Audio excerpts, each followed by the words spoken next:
Week-end de choc dans les 5 championnats majeurs, occasion parfaite de tenter un prono sur Unibet, 100 € remboursés sur votre premier pari grâce au lien en description, conditions pour jouer en bas de l'écran.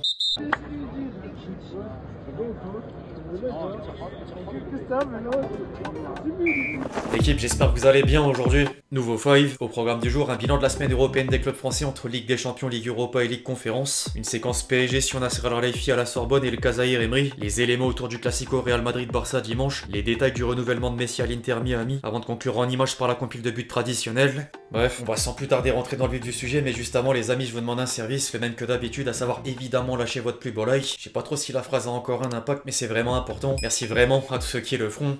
Vous êtes les boss.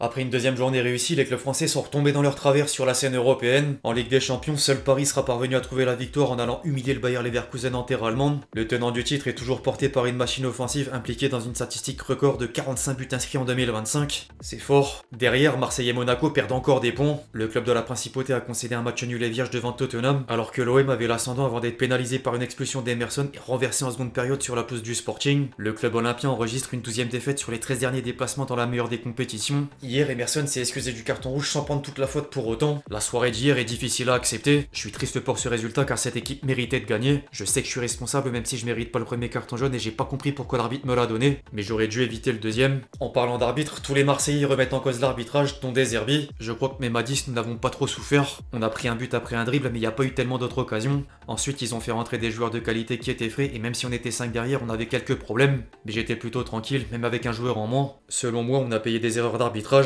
J'ai pas aimé la façon dont le match a été arbitré. Je veux pas parler des épisodes en particulier, mais en général, je pense pas que l'arbitre était assez bon et prêt pour un match de ce niveau. J'ai fait le choix de sortir Greenwood parce qu'ils ont expulsé Emerson. On devait défendre à 5 et entre lui et Paixão, celui qui avait les caractéristiques pour défendre et attaquer était Paixão. L'année dernière, quand on était 10 à Lyon, on avait mis Mazon avant-centre et il avait eu beaucoup de mal. Même Vermieren, qui avait bien joué en première mi-temps, j'ai dû le remplacer pour mettre un peu plus de poids. En tout cas, il va vite falloir de meilleurs résultats. Le PSG fait le sans faute en tête du classement de la saison régulière, mais l'OM est 18ème barragiste et Monaco 27ème dans la zone rouge sans gagner le moindre match. Au niveau des compétitions sœurs, le bilan est un peu le même. En Ligue Europa, Lyon s'est d'abord offert le bal de Shaqiri avec maîtrise, avant les déceptions lilloises et niçoises. Le LOSC était ensuite frustré par le PAOK au terme d'un match spectaculaire, et Nice ressort encore perdant devant le Celta Vigo à l'issue d'un 15e match consécutif sans victoire en Coupe d'Europe. En conférence, Strasbourg s'est quant à lui contenté du match nul grâce à Panikelli, buteur en retournée acrobatique. De quoi compter 4 points au bout de 2 journées. La Ligue 1 aura de nouveau reçu mauvaise pub. L'OL suit Paris sur le plan comptable en étant 3ème du classement de la phase de Ligue, mais Lille est 11ème barragiste et le Gym les comptera 0 en bas de tableau.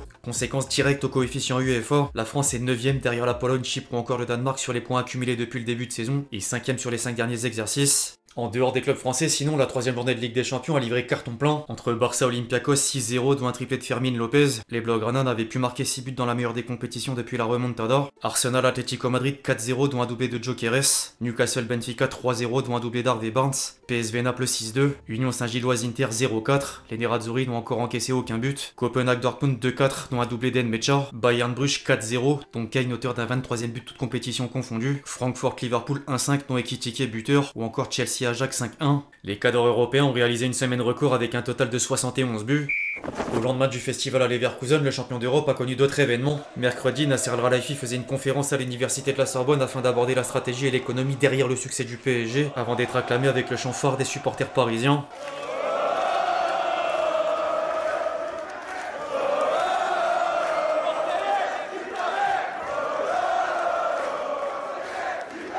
Le président parisien a d'ailleurs prononcé un long discours lourd de sens. Il y a quelques années, on disait Dream Bigger. On a arrêté car on voulait pas que du rêve. J'étais sûr qu'on allait gagner ce trophée si spécial. Quand, je savais pas. Croyant en vos objectifs, laissez personne vous détourner. C'était très difficile de remporter ce trophée. Ne pensez pas petit, pensez grand. Et concentrez-vous sur les détails, c'est ça qui fait la différence. On m'a parfois demandé que changeriez-vous si vous pouviez revenir en arrière. Je pense que chaque joueur passé par le PSG a amené sa pierre. Vous parlez des stars, Kylian, Zlatan et Tinson. Ils ont chacun aidé à construire le club. Vous devez être toujours loyal avec ce qu'ils vous ont donné. La méthode et la philosophie du club vient du collectif, l'envie de se battre pour les autres. C'est la mentalité qu'on a construite, travailler pour les autres, avec le meilleur coach du monde, les meilleurs supporters. On a eu beaucoup d'opportunités d'investir. On a choisi Paris car c'est la plus belle ville du monde et on aime la France. On a acheté le club 70 millions d'euros, on a investi pour le campus. Il y a 1 an et demi, le club était valorisé autour de 5 milliards d'euros. Sans doute plus aujourd'hui. On a fait entrer des acteurs au capital et on a un top management. Travaillez dur, croyez en vos rêves et venez au PSG.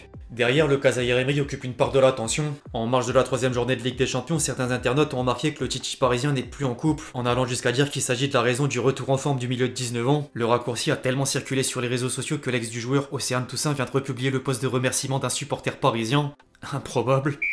Plus sérieusement, les 5 championnats majeurs vont reprendre place avec un week-end de choc, dont le Classico dimanche. Un peu plus de 24 heures avant le rendez-vous, le Barça est en partie fixé sur les absences, dont Hansi Flick suspendu après avoir reçu un carton rouge lors de la journée précédente, et Rafinha forfait à cause d'une gêne à l'entraînement. De Jong, Christensen et Koundé ont également manqué la dernière session, du coup leur présence est encore incertaine. En parallèle, Lamine Yamal provoque une nouvelle polémique. Déjà accusé par la presse espagnole d'être peu professionnel par rapport à une mauvaise hygiène de vie, les fêtes, les retards à l'entraînement ou la relation avec la chanteuse argentine Nicki Nicole, l'attaquant de 18 ans a poussé les dirigeants barcelonais et Jorge Mendes à lancer un accompagnement du joueur au quotidien. Ils veulent arriver à un comportement irréprochable vis-à-vis du club, du staff technique et du vestiaire, comme prévoir les pertes de repères devant les convoitises commerciales, financières et médiatiques. Ça va un peu loin. Après, entre l'information et aujourd'hui, Lamine Yamal s'est encore retrouvé sous le feu des critiques en passant sur le plateau de la Kings League. Il avait l'occasion d'évoquer le Classico avant d'envoyer des pics envers le Real Madrid. Un membre de l'événement lui a lancé « Et toi tu dois marquer au Bernabeu ». La pépite espagnole tenait ensuite à rappeler qu'il l'a déjà fait sourire en coin. Gérard Piqué a également demandé si l'équipe du streamer eBay était l'équivalent du Real Madrid et il a dit que oui. Ils volent et se plaignent tout le temps. Rien de pire pour amener des réactions à charge ou faire la une. Plusieurs journalistes ont fustigé la déclaration de Lamine Yamal à l'image d'un consultant de la célèbre émission El Chiringuito. Il est pas conscient de ce qu'il représente, de ce qu'il peut dire. Il a 18 ans, il est déjà leader du Barça et de la sélection espagnole. Il se croit le roi du football, il tend à peine la main à Ronaldo. Aucun joueur peut dire qu'une institution vole, peu importe qu'il soit avec ses amis à la Kings League. Il pense qu'il est au-dessus de tout, du bien, du mal.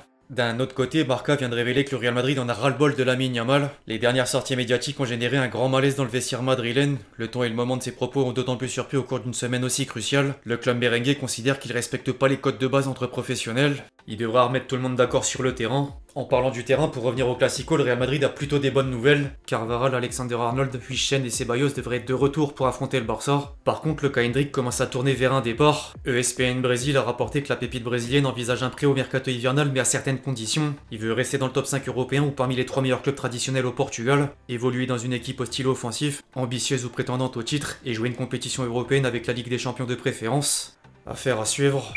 Après quelques rumeurs de retraite ou de retour en Europe, Messi prolonge finalement à l'Inter Miami. L'octuple Ballon d'Or a rempilé jusqu'en 2028 et la franchise de MLS voulait faire l'annonce par le biais d'une vidéo dans laquelle il apparaît au milieu de l'avancement des travaux du nouveau stade en construction. A noter que l'inauguration aura lieu en 2026. C'est désormais l'heure de conclure en images avec la compile de buts. La bonne remise. C'est le premier ballon de Lennart Karl, premier moment de frisson pour lui. Et regardez, il ne calcule pas. Le calcul. Thiago Aspas. Dennis Mann into the box.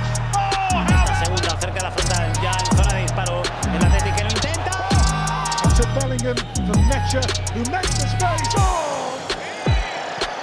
In comes the shot. Oh! Rosca's touch. And the shot. It's a brilliant talent who we might well see at the World Cup. We should. That's a good effort. That's a Field. He's looking for Francolino. First touch was excellent. Qui a contrôlé, qui va venir sur son pied droit. Enfin bref, l'équipe c'est tout pour le five du jour, j'espère vraiment qu'il vous a plu, je compte sur vous si c'est le cas pour lâcher votre plus beau like, comme d'habitude. N'hésitez pas à réagir dans les commentaires sur tous les sujets qu'on a pu traiter aujourd'hui, puis d'ici là on se retrouve très vite sur la chaîne pour de nouvelles vidéos, c'était Lexchi. Ciao ciao.